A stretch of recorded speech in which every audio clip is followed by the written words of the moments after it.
আর এই মুহূর্তে যে বড় খবর দেব, আগামীকাল সুপ্রিম কোর্টে হতে চলেছে ডিএ মামলার রায় ঘোষণা। সকাল 10:30টায় রায় ঘোষণা হবে। যে দীর্ঘ প্রতীক্ষা ছিল যে ডিএ মামলার রায় ঘোষণা, সেই ডিএ মামলার রায় ঘোষণা হতে চলেছে আগামীকাল। দেশের শীর্ষ আদালত এই ডিএ মামলাতে ঠিক কি রায় দেয়, সকলের নজর সেদিকেই রয়েছে। এবং দীর্ঘদিন ধরেই এই যে ডিএ নিয়ে মামলা নিয়ে দীর্ঘ জল গড়িয়েছিল সুপ্রিম কোর্ট পর্যন্ত, এবং সেই সুপ্রিম কোর্ট রায় ঘোষণা করতে চলেছে আগামীকাল এই ডিএ মামলা সংক্রান্ত বিষয়। আগামীকাল সকাল 10:30টার সময় রায় ঘোষণা করবে দেশের শীর্ষ আদালত। সেই ক্ষেত্রে ডিএ মামলার রায় নিয়ে দেশের শীর্ষ আদালত সুপ্রিম কোর্ট কি আগামীকাল ঠিক কি জানায়, রায় ঘোষণাতে কি শোনায়, অবশ্যই সেদিকের নজর থাকবে। তবে আগামীকাল সুপ্রিম কোর্ট ডিএ মামলার রায় ঘোষণা হতে চলেছে। আপনাদেরকে এই মুহূর্তে বড় খবর দিচ্ছি যে ডিএ মামলার রায় ঘোষণা হতে চলেছে আগামীকাল।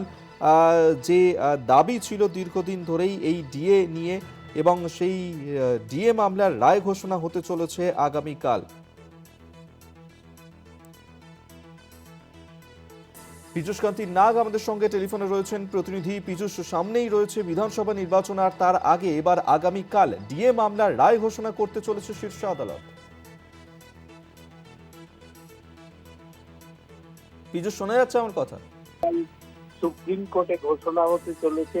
এই রায় ঘোষণার উপরই নির্ভর করবে কত পার্সেন্ট হারে রাজ্য সরকারি কর্মচারীরা ডিএ পাবেন।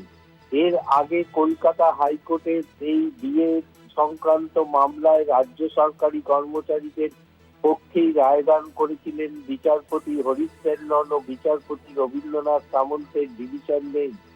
যে রায়কেই চ্যালেঞ্জ জানিয়ে সুপ্রিম কোর্টে আবেদন জানায় রাজ্য, সেই দীর্ঘ শুনানির পর রায়দান স্থগিত ছিল প্রায় 6 মাসের কাছাকাছি। 3 মাসের ওপরে এই রায়দান স্থগিত থাকার পর আগামীকাল এই রায় একেবারেই আপাতত ধন্যবাদ জানাবো। পীযূষ কান্তি নাগ আমাদের সঙ্গে টেলিফোনে ছিলেন প্রতিনিধি।